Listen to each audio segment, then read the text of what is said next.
ஐயனார் துணை சீரியல்ல அடுத்து வர எபிசோட்ல என்ன மாதிரியான ட்விஸ்ட் எல்லாம் இருக்க போகுதுங்கிறத இந்த வீடியோவில் பார்க்கலாம். பல்லவன் வந்து சாப்பிடாம அழுதுகிட்டே இருக்காங்க. அப்ப நிலா வந்து பல்லவா வந்து சாப்பிட பல்லவா வா பல்லவான்னு சொல்லிட்டு கூப்பிடுறாங்க. இல்ல நீ யாருமே என்ன நம்பாத போது நான் சாப்பிட்டு மட்டும் எதுக்காக இருக்கணும்? வேண்டானே விட்டுருங்க. யாருமே என்ன நம்பல. என் குடும்பம்னா எனக்கு எல்லாமே நினைச்சிட்டு இருந்தேன். அந்த குடும்பமே எனக்கு வந்து இப்படி ஒரு பட்டத்தை கொடுத்துருச்சுன்றாங்க. பல்லவா யாரும் தேடி போய் ஒன்றும் கொடுக்கல. நீ அதை தேடிக்கிட்டது தான். புரியுதா நீ? புரியுது. நான் பண்ணது ரொம்ப பெரிய தப்பு தான். நான் அதை இல்லைன்னெல்லாம் சொல்லலை. ஆனா என் பக்கம் இருக்க நியாயத்தையும் புரிஞ்சுக்கணும்ல. நான் பண்ணது ரொம்ப பெரிய தப்பு தான். அண்ணனுங்களுக்கெல்லாம் அது எந்த அளவுக்கு பெரிய வழின்றது எனக்கு புரியுது. இருந்தாலும் நான் வந்து என் தப்பை திருத்திக்கிறதுக்காக ஒரு வாய்ப்பு கொடுக்கலாம் இல்ல. சரி பல்லவா, நான் எதுவா இருந்தாலும் அண்ணன் கிட்ட பேசுறேன். நீ கொஞ்சம் பொறுமையா இரு. எல்லாத்துக்குமே ஒரு முடிவு வராதையே போயிடும். பார்த்துக்கலன்னு சொல்லிட்டு ஆறுதல் படுத்திட்டு இருக்காங்க. இந்த பக்கம் வந்து சோழன் கிட்ட வந்து, சோழன் பல்லவன் பாருங்க சாப்பிடாம இருக்கான். அவனை வந்து சாப்பிட சொல்லுங்கன்றாங்க. ஏங்க பெரிய பெரிய வேலை செய்யறதுக்கெல்லாம் வந்து யாரோட உதவியும் வேண்டாம். இதுக்கு மட்டும் என் உதவி வேண்டுமா? அவனை பார்க்கவே எனக்கு எரிச்சலா இருக்கு. வர கோவத்துல அவனை அடிச்சிடுவான் போல எனக்கு கோவமா வருது. விடுங்கங்க, எக்கேடு கெட்டாவது போகட்டும்ன்றாங்க. உடனே நிலாவுக்கு கோபம் வந்துடுது. பல்லவன் இப்படி இருக்கானா அதுக்கு காரணமும் நீங்க தான்றாங்க. உடனே சோழனும் சரின்னு வந்து அவன் கேட்டப்பெல்லாம் அவனை ஃப்ரீடமா விட்டமே அதுதானான்றாங்க. ஆமா அதுதான் காரணம். பல்லவன் வந்து இப்ப இந்த அளவுக்கு எக்ஸ்ட்ரீமா அவன் ஒரு தப்பு பண்றானா அதுக்கு முழுக்க முழுக்க நீங்க மட்டும்தான் காரணம். அவனை வந்து குறை சொல்றதுக்கு முன்னாடி நீங்க உங்களை பத்தி யோசிச்சு பாருங்க.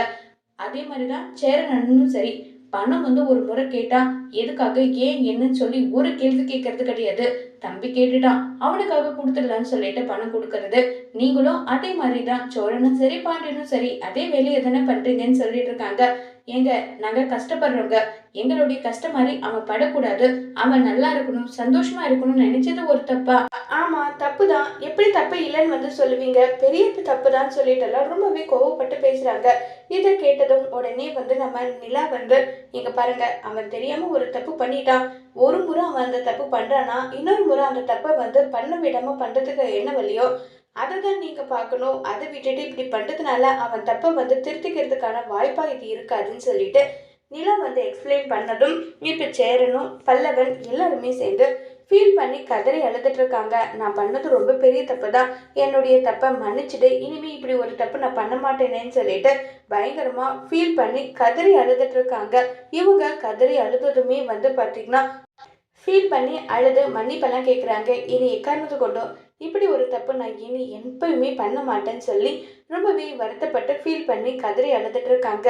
இங்க பாரு, எதுவாக இருந்தாலும் உனக்கு இந்த பொண்ணு பிடிச்சிருக்கு இந்த பொண்ணு பிடிக்கலையா எதுவாக இருந்தாலும் என்கிட்ட சொல்லுடா. அதை விட்டுட்டு நீயா இப்படி ஒரு முடிவு எடுக்கிறது ரொம்ப பெரிய தப்பு நல்லா சொல்லி ரொம்பவே கோவப்பட்டதோ. இனிமே எக்காரணத்தை கொண்டும் உங்களை கேட்காம எந்த ஒரு தப்பும் பண்ண மாட்டேன். தயவு செஞ்சு என்னை மன்னிச்சிடுன்னு சொல்லிட்டு பயங்கரமா ஃபீல் பண்ணி கதறிட்டு இருக்காங்க. அடுத்ததா வந்து பார்த்தீங்கன்னா இப்போ எல்லாருமே ரொம்ப சந்தோஷமா இருக்காங்க. பயங்கரமா சந்தோஷப்பட்டுட்டு இருக்காங்க. அப்படி சந்தோஷப்பட்டுட்டு இருக்கும்போது கரெக்டா வந்து நம்ம நிலாவை வந்து கேக்குறாங்க. நிலா என்னப்பா இனிமே என்ன உன்னுடைய வேலைன்னு சொல்லிட்டு கேக்குறாங்க. அண்ணன் வேலை தேடிட்டு இருக்கேன்றாங்க.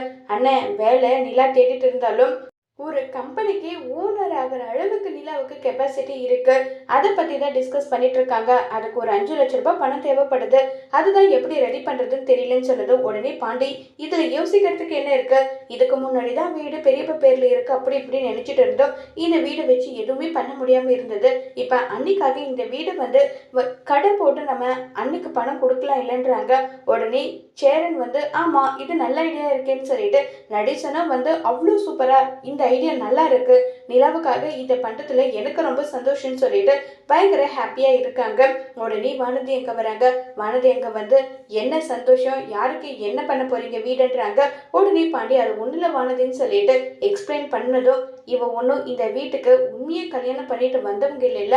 ஒருவேளை உங்ககிட்ட பணத்தை எல்லாம் வச்சுக்கிட்டு அடிச்சுட்டு போனா என்ன பண்ணுவீங்கன்னு சொல்றாங்க. உடனே சோழனுக்கு பயங்கரமா கோவம் வருது. எதுவா இருந்தாலும் கொஞ்சம் பொறுமையா பேசு. ஏய் பாண்டி சொல்லி வைடா. எப்ப பாரு இதே வேலையை அவளுக்கு வர்றது நிலாவை பத்தி தப்பா பேசுறதுன்றாங்க.